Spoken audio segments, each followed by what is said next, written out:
Welcome to Real World Peaceful Parenting, a podcast for parents that are tired of yelling, threatening, and punishing their kids. Join mom and master certified parent coach Lisa Smith as she gives you actionable, step-by-step strategies that'll help you transform your household from chaos to cooperation. Let's dive in. Welcome to today's episode. Now, you know I'm going to say how excited I am to be here with you today because that's true every week. But today my excitement is doubled, if you can believe that, because we have one of our favorite, at least I know it's my favorite recurring guest, Hannah. Hannah's joining us today to have a very important conversation, which, like me, she feels very passionate about. And that's a continuation of podcast episode 148, where we talk about love isn't connection. Now, Hannah is a mother of 4 children, 9 and under. So to say she has her hands full is an understatement. And she's had a massive transformation in her parenting. Hannah, I would say, and she'll correct me where I'm wrong here, but Hannah used to swing on the pendulum of parenting between dominant and permissive. And through coaching, I was able to help her step off that pendulum, which I know that pendulum too. And that's a painful ride. That is not like a fun ride, like It's a Small World or Space Mountain at Disney World. The pendulum of swinging between dominant and permissive back and forth is utterly painful. And Hannah's really passionate about paying it forward to help other people step off that pendulum. So first, let me say welcome, Hannah. We're thrilled to have you back again today. Thank you, Lisa. I am super excited to be here today, and everything that you said was spot on. So no correction needed. Okay, good. Yes. Well, I know Hannah well and her children. So I think that stepping off that pendulum, just to kind of, play off of that, when we see the pendulum we're on, when we're swinging back and forth between dominant, do it my way, command and compliance, then we get frustrated with that command and compliance, and we swing all the way back into permissive, where the child's running the show, and that doesn't feel good either. Eventually, we stumble upon a podcast or a book or coaching, I highly recommend, and we get into the peaceful parenting paradigm, and we get into the tools of peaceful parenting, which is using your power to come alongside your child and be the peaceful leader of the household, because we're emotionally intelligent, most of us anyway, at times, and we have a fully developed brain. And part of, I feel like, stepping into that new way of parenting is really understanding connection. And we've been talking a lot in the Hive, which Anna's a member of, that love and connection are not the same thing, right? We've been talking about how I know everybody loves their children. Listen, if you didn't love your kid or kids, you wouldn't be listening to this podcast. If you didn't love your grandkids or your stepkids, you wouldn't be making the effort. And I am fully aware that showing up here and dedicating 20, 30, 40 minutes a week to your kids is an incredible exemplification of your love for them.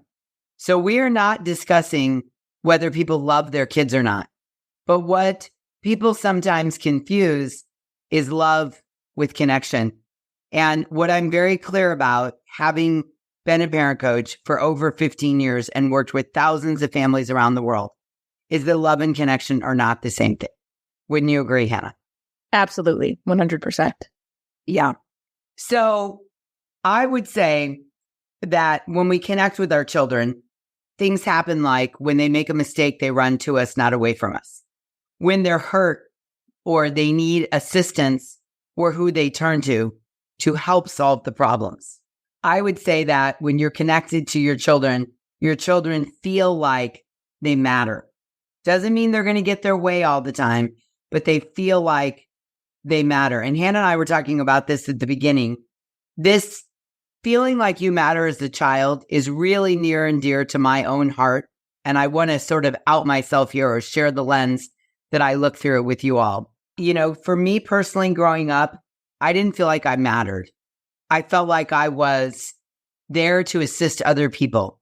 I was a burden.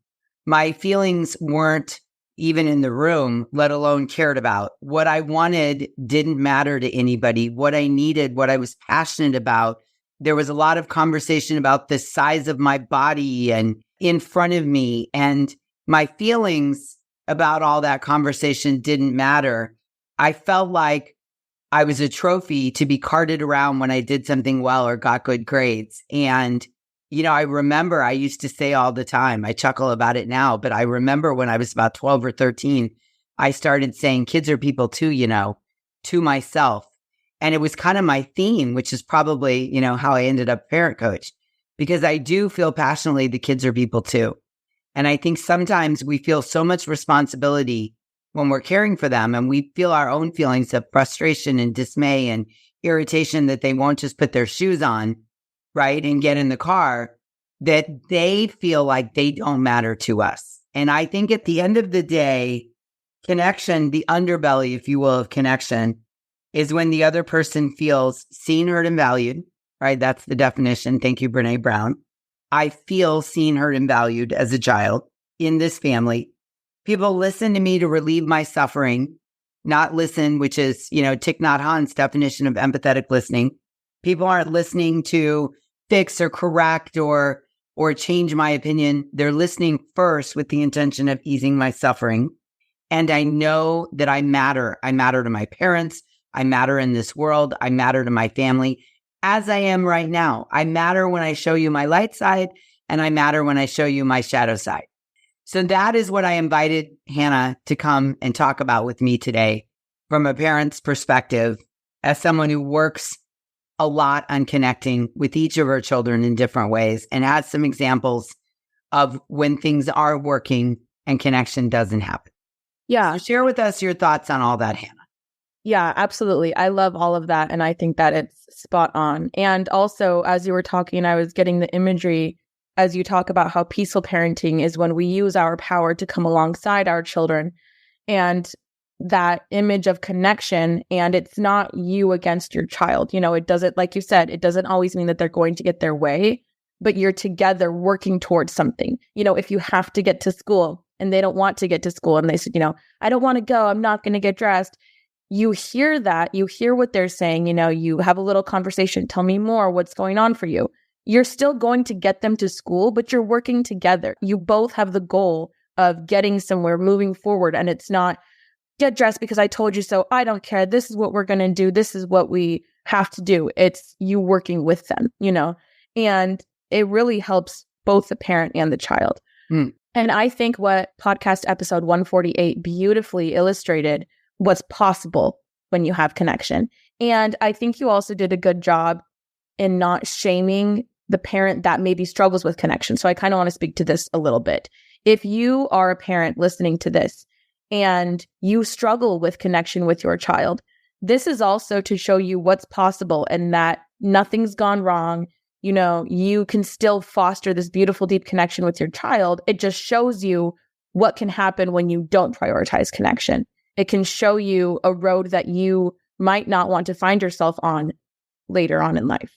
I agree with that. And, the example that's emblazoned in my mind is my son, who's a freshman in college, having some typical college struggles. Classes are hard. He might have over-indexed on a couple of them. He has a very busy schedule, playing a sport at school and taking classes. And, when he has challenges and struggles, I'm the first person he runs towards just to feel seen, heard, and valued, just to get that validation that it's hard, just to have that empathetic listening. And, I work hard to reinforce that I love him for who he is and the effort he's putting in, not the result. And every time we have a conversation around his struggles, I think about my own experience at that age and how when I made mistakes or didn't know what to do or felt in over my head or felt confused by something, home didn't feel like the place that I wanted to go towards because my mistakes were not accepted. I didn't feel like I mattered. I felt like I was there for only the good times, only the A's, never the lower grades, only the victories, never the defeats. Remember, you're probably too young, but there used to be this beautiful ABC Worldwide Sports commercial. They did this Saturday news show or sports show well before ESPN. And there was this Dick Musburger had this really distinctive voice would say, we're going to celebrate the victories and watch the agony of defeat. And he said in the end, the agony of defeat And those of you that are my age and older will remember that because it was iconic.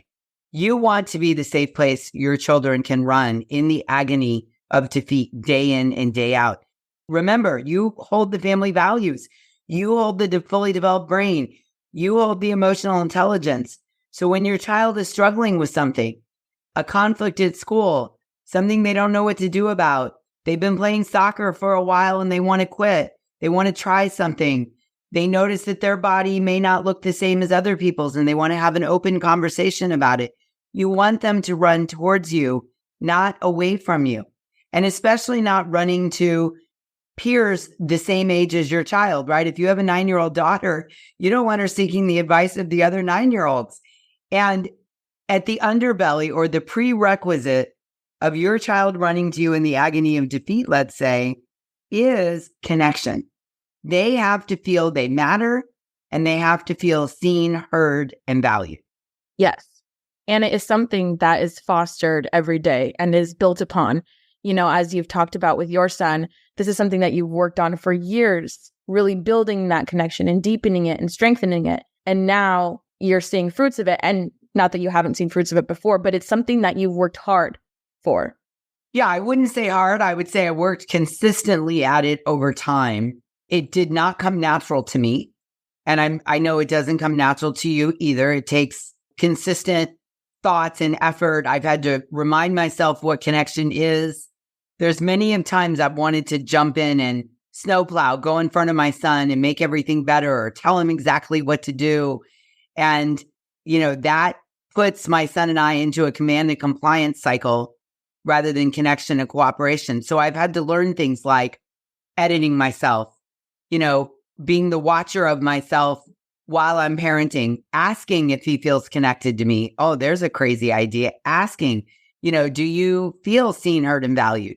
Do you know that you matter to me right now as you are? You know, those constant tools are what create the connection. And let's talk about this. I think a lot of parents think, and I understand the genesis of this, my kid knows I love them. They know it, and therefore we're connected. I think you have an example to share with us, Hannah, but this is where I circle back to, your kids might know you love them. They might. They probably do. But just because they know you love them doesn't mean they know you're connected to them and doesn't automatically mean they feel connected to you. Let me say that one more time because I feel like that bears repeating. And I want to slow down and I want you all to really hear this. A lot of us think love and connection are the same thing. Lisa, my kid knows that I love her. She knows it. I tell her all the time she knows it. And if she knows I love her, she knows we're connected. Ah, my friend. Ah, that may not be true, Grasshopper. That may not be true.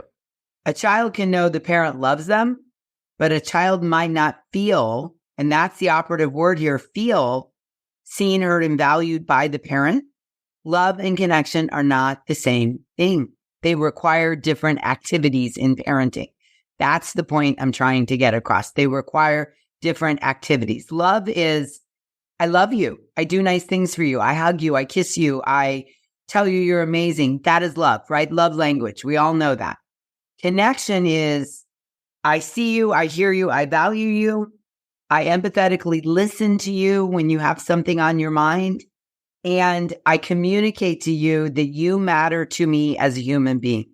Definitely. And I do have an example to share with that. So my 7-year-old Carmela had a loose tooth. And she, like me, does not tolerate pain very well. We don't like splinters. We don't like paper cuts. So we do not like to be in pain. So this made what is about to unfold so much more meaningful to me. So my husband is really good at pulling teeth. He's strong. He can do it quickly. He did my nephew's and he didn't even know it had come out, right? So when it was time to pull her tooth, my husband said, Carmela, come on, let's do it. And she said, no way. I don't want you to touch my tooth. We're not doing this. I want mommy to do it. And I, don't have much experience pulling teeth. And I was kind of like, okay, well, daddy's really good at this. Remember when he did it, for your cousin? And she just kept saying, no, I do not want daddy to pull my tooth. And we both were kind of looking at her and she was, kind of looking down. And I said, well, why not? And after a minute, she said, Daddy, I think you're a little bit too rough with me. And I'm scared that you're going to pull it without me asking or without me letting you. Like, I'm scared that you're going to put your hand in my mouth and just pull it. And I could kind of see this in her eyes that he actually was kind of getting ready to, we could kind of sense he was moving forward. So we kind of paused and let some air in the room because my daughter loves my husband and my husband loves my daughter. I want that, to be very clear. They love each other. But my daughter would rather have me try to pull her tooth 5 or 6 times because we have a connection and a trust. And she knows that she matters to me and that I'm going to respect her thoughts and feelings. So when she asks me to take a break, we take a break. Or when she asks me, anything or tells me how she's feeling, I validate that for her before we move on. So it didn't happen that morning. We had to wait till after school. But even after school, she just kept reiterating. She said, Mom, I don't care how much it hurts. I don't care how many times you have to try. I want you to be the one to do this. So my husband, I think, was able to see in real time because, he was so confused. He's like, it won't hurt if I do it. Why won't you just let me do it? I'm just going to put my hand in and, pull it out. And when he and I were talking, I said, gently, when he was regulated and I was regulated, I said, honey, Carmela does love you and you love her, but she doesn't feel seen, heard, and valued by you. She said, please don't touch my tooth earlier. And you went and you grabbed it. You were showing her that what she's saying to you doesn't matter. And we know that you want the best for her, but the delivery is all wrong. And you haven't used the tools that I have to make that connection with her. So it ended up being a good thing. I was able to pull the tooth, but it was also really good for my husband to see that. I could see it in his eyes. I could see a change, a shift. And even this morning, we started having more conversations about, okay, how can Carmela feel more connected to me? It affected him. He saw my 7-year-old doesn't feel connected to me. And this is not what I want. This is not how I want to parent or show up. And I think prior to this conversation, or the toothgate, we'll call it, he would have thought he was connected to his daughter because he knows how much he loves her. And he was definitely driving in the lane of love and connection are the same thing. Yep. And they're not. There's plenty of you all listening to this podcast episode. You love your parents, but you do not feel connected to them. And I have a couple friends that, one I'm thinking of in particular, that grew up very connected to her parents. And both of her parents have passed now. But that connection, watching it, I've known her since college, and getting to know her and her parents, it's a beautiful thing. I mean, it's beautiful. And I want it for Malcolm and I, for as many days as I've roamed this earth, I want it for the two of us. And sometimes when I see it with people, it looks so foreign to me because I don't know that I ever felt connected to either of my parents. I love them. And I think in their own way, they loved me, but I didn't feel connected because I didn't feel seen, heard, and valued. I didn't feel like anyone had the patience or time to listen to me empathetically, right? To ease my suffering. It was listen to tell me what to do. Stop that. Don't feel that way. Get over that. Lose weight. Get better grades. It was always a command. Listen to tell me what to do. Dictate the right behavior. And I didn't know I mattered. I really didn't know that I mattered. I had to work on that to raise my self-esteem as an adult, to know that I mattered in this world, not because of what I performed or produced or did, but I mattered because I was here. And so, I am super passionate about helping parents everywhere create that connection with your children. And we have to create it as the parents, right? As you beautifully exemplified, a 7-year-old is not going to create the connection with an adult because they don't know how. The parent has to start the connection with the child. Yes. So now your husband's on his way. He's figuring out what does connection look like. And it looks different with every person, right? Feeling seen, heard, and valued is a unique recipe.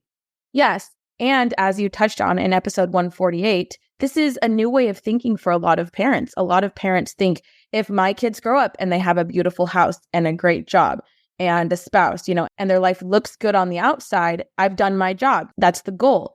But more and more we're seeing, I think sometimes it's just also a lack of awareness of, what does it really mean to be an adult that feels connected, feels seen, heard, and valued, has emotional intelligence. It's a new way of parenting. It's a new way of approaching relationships. It's investing in the connection as well as guiding the child around the family values. If all we do is guide the child around the values, but they don't know they matter, right? That's not going to get the job done. And if all we do is tell the kid they matter without guiding them with values, that's not going to get the job done, right? One is sort of a version of dominant parenting and the other is permissive, right? That back to that pendulum that you swung on. Connection is in the middle, right? I'm going to guide you, right? You matter. You matter doesn't mean you're going to get your way and we can have ice cream for breakfast and you can just go to school whenever you want and not put your shoes on and never have a curfew. I'm not saying that I know I matter means that your children get their way. We're still setting limits, peacefully setting limits as the fully developed brain and leaders of the household. I've said this on a different podcast. Rules help kids feel safe, know what's expected of them, and loved. So when I say, helping a child know they matter, that doesn't mean they're getting away with whatever they want, right? It doesn't mean we're not pulling the tooth. We're still pulling the tooth. We're just not holding her down, putting our hand in her mouth and ripping the tooth out without her consent with the idea that, well, she'll get over it. It'll be fine. It won't matter. I know best. Ripping it out in one fell swoop, it doesn't hurt and it gets it over with and done. And, your daughter was saying, I don't want to go that way. I'm not consenting to that. I don't want you to just randomly put your hand in my mouth and rip the tooth out before I'm ready. So it doesn't mean that Carmela got her way and we let the tooth dangle there and, go to school with the tooth hanging down. We're still, as the peaceful leaders of the household, taking the tooth out. The tooth is ready. It needs to come out. We need to get it out. But we don't need to be disregarding your daughter's request and the fact that she's sensitive to pain, that she doesn't want it ripped out without her agreement, right? She's signaling, this is what I want. And what you did is you had her feel seen, heard. You valued that she has a low pain tolerance, which is not a bad thing in the world, right? You valued that. She explicitly said, I don't want it just randomly ripped out without me being prepared for it. I don't want it to be a rough situation that traumatizes me now for the rest of my teeth and I'm upset with the level of pain. This is how I would like it to go. And you connected with her through that removal of the tooth. You connected with her rather than just, I know better. Let me shove my way in here and do it my way regardless. That's not connection. That's love for sure. I know your husband well, and I know he loves his daughter a lot. So that's love, but it's not connection. Mm-hmm. And connection also wouldn't have been not taking the tooth out, right? Yeah. Connection is the tooth needs to come out. And I know this because I'm the adult and I can see it and it's time and we need to get it out, right? So that's connection. But connection is also, all right, I don't need to ignore everything you're asking me to do, put my fingers in and rip the tooth out, right? And she probably wanted you to give her a heads up, wiggle it back and forth, give her a minute to gather herself and pull it out. And when you honored that, she felt really connected with you. Such a good example, Hannah. Thank you so much for bringing it to us and sharing it with us today, because I think it really drives the point home. And it really helps, I think, the listener understand when we're talking about connection, what exactly do we mean? So let me wrap up with just reviewing again. I feel like a broken record, but I think it bears repeating. For those of you wanting to get on the path to real connection with your children, I would offer these 3 steps. Step 1 is help your child feel, and that's the operative word, feel seen, heard, and valued. Step 2, listen to relieve the suffering. Not to correct, not to fix, not to train, not to guide. In the beginning, we're listening to relieve the suffering. Mommy, I'm scared. I'm scared of my tooth. I'm scared it's going to hurt. I know, sweetheart. Yes, tell me all about it, right? We're listening. It's not, oh, get over it. You'll be fine. You'll survive. It's, she was stressed about the pain. Listening to relieve the suffering. And step 3 is helping our kids know they matter. They matter in the family. They matter to you. They matter in their loud, messy, storming, insecure, quiet, shy, selfishness, they matter. They matter to the earth. They matter to the universe. They matter to you. They fit into the family. They matter. Kids want to know this. I matter to you. I don't just matter to you when I'm getting it right? When I'm getting my shoes on and standing by the back door. I matter to you all the time, even when I'm making mistakes, even when I'm messing up. We're still guiding them, right? They're not getting their way, but they get the message that they matter just because they're here. So Malcolm, if by chance you're listening to this, please know that you matter to me deeply. I love you, son. I love you. All right. And here's the deal. If this stirs something up inside of you, listener, if you're like, whoa, this was impactful and I need to do a better job of this, or I want to learn more about this, or I want more support, or I want to practice this, or I just want to be in community with other people that are doing this work, then I want to invite you to join us inside the Hive. You'll join myself and Hannah and other moms and dads all over the world, grandparents, foster parents, parents of one kid, parents of multiple children, single parents, you name it. We've got a little bit of everything in the Hive. And what we're united in is our desire to connect deeply with our children. So if this speaks to you, then I really, really, really want to personally invite you to join us. And to learn more and sign up, I want you to go to thehivecoaching.com. You'll get all the information about what you can expect once you join the Hive. And there's a link there where you can join. Don't wait. Go and join us. Join us right now so you can be a part of the community that's learning to connect with our children. Hannah, thank you so much for being here. I love having you on the podcast. Your willingness to pay it forward to other parents and join in changing the world one family at a time just warms my heart. And I'm really grateful for you and your participation in real world peaceful parenting. Thank you, Lisa. And listener, I cannot wait to welcome you into the Hive. Yay. All right, everybody. Sending you lots of love and connection. I see you. I hear you. I value you. I value you as a parent. I value you as a listener. I know you love your kids. Go home tonight and connect with them. That's your homework assignment. Connect, connect, connect. And until we meet again, I'm wishing you peaceful parenting. Thanks for listening to Real World Peaceful Parenting. If you want more info on how you can transform your parenting, visit thepeacefulparent.com. See you soon.